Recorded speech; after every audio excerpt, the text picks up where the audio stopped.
gute indege itwara abantu 290 ishobora kuguma mu kirere amasaha arenga 10 yose nyamara igakoresha amazi make cyane mu bwiherero? Ni gute imyanda ikorwa mu bwiherero mu gihe indege iguruka ku muvuduko wa kilometero 850 ku isaha kandi ibyo bigakorwa hafi nta mbaraga z'amashanyarazi zikoreshejwe? Ese iyo myanda ijugunwa mu kirere? Tekereza uri imbere mu ndege uri kuguruka ku butumburuke bwa kilometero 11 hejuru y'ubutaka. Hanze ubushyuhe buba bugera kuri °C 55 kandi umuvuduko w'umwuka uba muto cyane ku buryo umuntu yahita apfa aramutse ahahumekeye. Boeing 757, imwe mu ndege zizwi cyane, ishobora kuguma mu kirere amasaha agera ku 10 kandi igatwara abantu bagera kuri 290. Bitandukanye n'imodoka cyangwa bisi, indege ntishobora guhagarara hagati y'urugendo ngo abantu bajye mu bwiherero. Nyamara gukenera kujya mu bwiherero ni ibintu umuntu adashobora kwihanganira igihe kirekire. Niyo mpamvu abahanga mu by'ubwubatsi bw'indege, aviation engineering, bumwe mu buhanga buhanitse kurusha ubundi ku isi, bakoze uburyo bwihariye butuma ubwiherero bw'indege bukora neza cyane bukoresheje amazi make cyane kandi budakoresha ingufu nyinshi z'amashanyarazi. Njye ndi Angel Michael, mugiye kubana.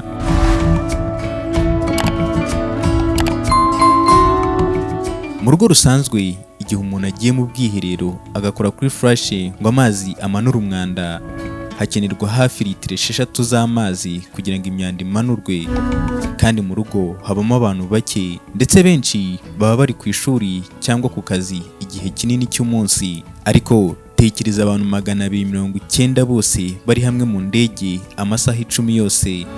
Ubwiherero ntibwigeze bubura abantu babukoresha. Akenshi usanga hari n'umurongo w'abategereje. Iyo buri muntu uri mu ndege akoresheje ubwiherero nk'ubwo mu rugo, indege yagombaga gutwara amazi ibihumbi byinshi bya litiro. Nyamara mu ndege n'ikiro kimwe cy'uburemere bw'inyongera kiba gifite agaciro kanini mu bijyanye n'igiciro cya esansi. Gutwara amazi menshi byari kuba igihombo gikomeye. Niyo mpamvu abahanga bashatse uburyo bwubakiye ku bumenyi bw'ubwubatsi gukemura iki kibazo hadakoreshejwe amazi menshi cyangwa ingufu z'amashanyarazi nyinshi.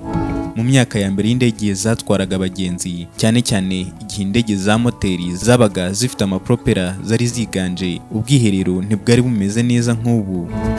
Mu ndege za mbere bakoreshaga indobo zifite imyobo hasi cyangwa se udusanduku twuzuzwagamo imiti dusa n'ubwiherero bwifashishwa ku bantu bagiye gukampinga ahantu hatari ubwiherero, ibizwi nka portable camping toilet. Ugereranije mu kinyarwanda n'ubwiherero ngendanwa. Utwo dusanduku twabaga twuzuyemo umuti uzwi nka blue liquid, umuti w'ubururu wagabanyaga impumuro mbi kandi ugatangira gusenya imyanda mu buryo bwa chimique. N'uyu munsi uwo muti uracyakoreshwa mu modoka z'inzu zizwi nka motorhomes ndetse no mu bwiherero bw'igihe gito. Ariko kubera indege yahuraga n'imiyaga ikomeye, uwo muti wavangwaga n'imyanda washoboraga gusakara mu ndege imbere. Ibyo byabaga ari ikibazo gikomeye cyane ku bakozi bakoraga mu ndege. Ikindi kandi ayo mazi ya chimique yararemereye cyane, bivuze ko buri rugendo indege yagombaga gutwara ibiro 100 by'iyo miti, bikongera ikoreshwa rya esansi ndetse bikagabanya inyungu z'amasosiyete y'indege. Mu gihe ingendo zo mu kirere zatangiye kwiyongera no gukwira isi yose, ikibazo cy'ubwiherero cyabaye kimwe mu byagombaga gukemurwa byihutirwa. Mu mpera z'imyaka y'1970, umwubatsi w'umuhanga witwaga James Kill yazanye igitekerezo cyahinduye amateka y'indege burundu. Yahimbye uburyo bwa vacuum toilet system, uburyo bwo gukoresha umwuka ufite umuvuduko mwinshi aho gukoresha amazi menshi asunika imyanda. Yatekereje gukoresha itandukaniro ry'umuvuduko w'umwuka riba hagati y'imbere mu ndege n'ikirere cyo hanze. Sosiyete ya Boeing yabaye imwe mu za mbere zakoresheje iri koranabuhanga mu ndege zayo, harimo na Boeing 757. Kubera ubu buryo bushya, amazi akoreshwa mu bwiherero yagabanutseho hafi 90%. Uburemere bw'indege bwagabanutseho ibiro 100. Bityo ikoreshwa rya esansi n'igiciro cy'indege nabyo biragabanuka.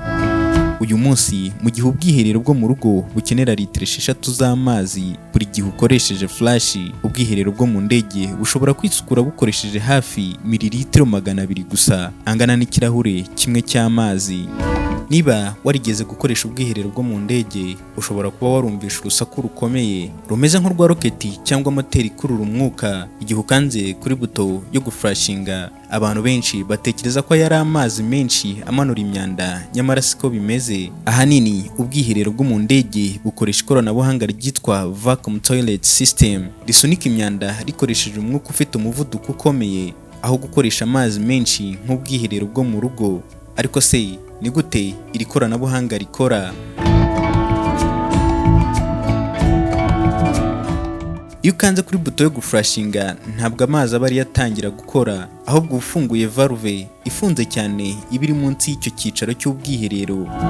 Iyo valve iba ihujwe n'umuyoboro munini ujya ku kigega kinini kibika imyanda kiri inyuma cyane mu ndege. Mbere y'uko iyo valve ifunguka, imbere mu ndege haba hari umwuka ufite umuvuduko usa n'uwaho abantu baba ku butaka, kugira ngo abagenzi babashe guhumeka neza. Ariko hanze y'indege, aho ibiguruka ku butumburuke bwa kilometero zirenga 10, umwuka uba woroheje cyane kandi umuvuduko wawo uba muke cyane. Iri tandukaniro rinini ry'umuvuduko hagati y'imbere n'inyuma y'indege niryo rikoreshwa mu gukurura imyanda. Iyo valve ifungutse, umwuka ufite umuvuduko mwinshi uri imbere mu ndege uhita ushaka kujyaho umuvuduko uri hasi cyane. Ibi bituma habaho imbaraga zikomeye zikurura imyanda mu muyoboro ku muvuduko ugera kuri kilometero 160 mu isaha. Urwo ni rwo rusaku rukomeye abantu bumva. Si urusaku rw'amazi, ahubwo ni urusaku rw'umwuka ukurura imyanda ku muvuduko udasanzwe. Kubera ko iyo myanda inyura mu muyoboro ku muvuduko munini cyane, ntabwo igira igihe cyo kwizirika ku nkuta z'umuyoboro. Byongeye kandi, abahanga bakoze iyo miyoboro bayisiga ibikoresho byoroshye cyane kandi bituma nta kintu gifata ku nkuta zayo. Ibyo bituma imyanda inyuramo neza nta bisigazwa bisigara imbere. Muri iki gihe, abakora indege barimo gukora ubushakashatsi ku bikoresho bishya bijyanye n'ikibabi cya lotus kizwiho kudafatwaho n'amazi. Iyo tekinoloji izatuma indege zo mu gihe kizaza zishobora gukoresha ubwiherero budakeneye amazi na make mu gihe cyo guflashinga, bikazatuma indege zirushaho kugabanuka ku biro ndetse no kuzigama esansi. Ariko se iyo valve ifungutse, imyanda ijya he? Hari abantu benshi batekereza ko indege ijugunya imyanda mu kirere. Ibyo ntabwo ari ukuri. Ni umugani umaze imyaka myinshi ukwirakwira, ariko nta shingiro ufite. Iyo imyanda imaze gukururwa n'umwuka unyura muri wa muyoboro ikajya mu kigega kinini gifunze neza giherereye inyuma y'indege, akenshi munsi y'aho imizigo iba ishyirwa. Iki kigega gikozwe mu bikoresho bikomeye cyane ku buryo kidashobora gutoboka cyangwa ngo gisohore impumuro mbi. Mu ndege nini nka Boeing 757, icyo kigega gishobora kwakira magana ya litiro z'imyanda mu rugendo rumwe, kandi kigakomeza gufunga neza kugeza indege igeze ku kibuga cy'indege. Nyuma y'urugendo, iyo indege imaze kugwa ku kibuga, imodoka yihariye ikusanya imyanda yo mu ndege. Iyo modoka ihuza umuyoboro munini ku kigega cy'indege, maze amapompo akomeye agakurura imyanda yose akayishyira mu kigega cyayo. Iyo imyanda imaze gukurwamo yose, abakozi basukamo amazi n'imiti yica udukoko twa mikorobe kugira ngo basukure imbere mu kigega no mu miyoboro yose.